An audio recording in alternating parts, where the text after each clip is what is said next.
எல்லாருக்கும் வணக்கம். நான் உங்கள் பாலவித்யா. வெல்கம் டு வித்யூஸ் கிச்சன்.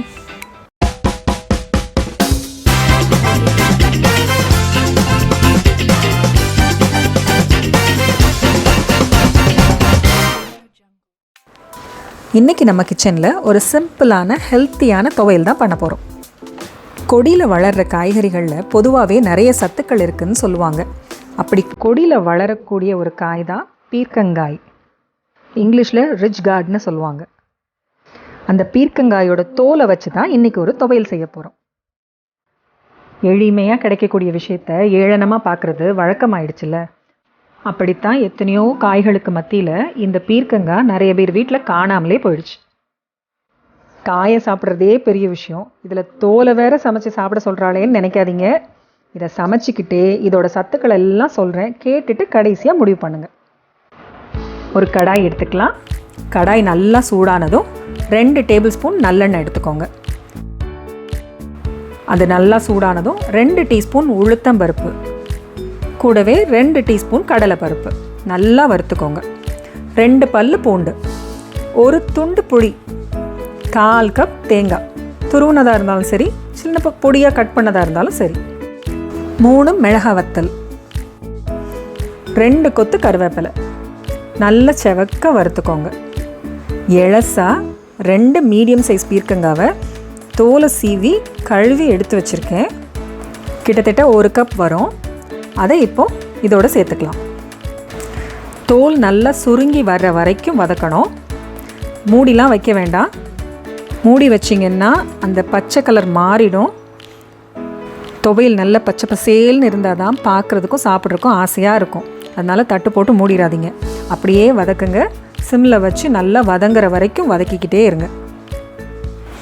1 ஸ்பூன் கல்லுப்பு, 1/4 ஸ்பூன் பெருங்காயம், இதையும் சேர்த்து நல்லா வதக்கணும்.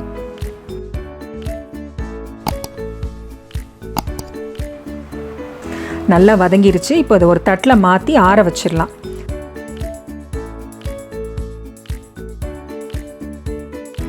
நல்லா ஆறுனதுக்கப்புறம் ஒரு மிக்ஸி ஜாரில் மாற்றி கொரகொரப்பாக அரைச்சி எடுத்துக்கோங்க. கொஞ்சமாக தண்ணி சேர்த்து அரைச்சிக்கோங்க, அது அரைப்படணுங்கிறதுக்காக. மற்றபடி நிறைய தண்ணி ஊற்றி அரைச்சிங்கன்னா சட்னி மாதிரி ஆகிடும். அப்போ இட்லி தோசைக்கு தொட்டுக்க தான் நல்லாயிருக்கும். நான் இன்றைக்கி வெரைட்டி ரைஸ்க்கு தொட்டுக்க தான் செய்கிறேன். தயிர் சாதம், லெமன் சாதம், இந்த மாதிரி வெரைட்டி ரைஸ்க்கு இப்போ துவையல் அரைக்கிறோம் இல்லையா, இது ரொம்ப நல்லாயிருக்கும். ஸோ கெட்டியாக இருக்கணுங்கிறதுக்காக நான் தண்ணி கம்மியாக சேர்த்து அரைக்கிறேன். அதுவும் வழுவழுன்னு அரைச்சிடாதீங்க, கொரகொரப்பாக அரைங்க, அதான் சாப்பிட நல்லாயிருக்கும். அரைச்சி எடுத்ததை இப்போ ஒரு கிண்ணத்துக்கு மாற்றிக்கலாம்.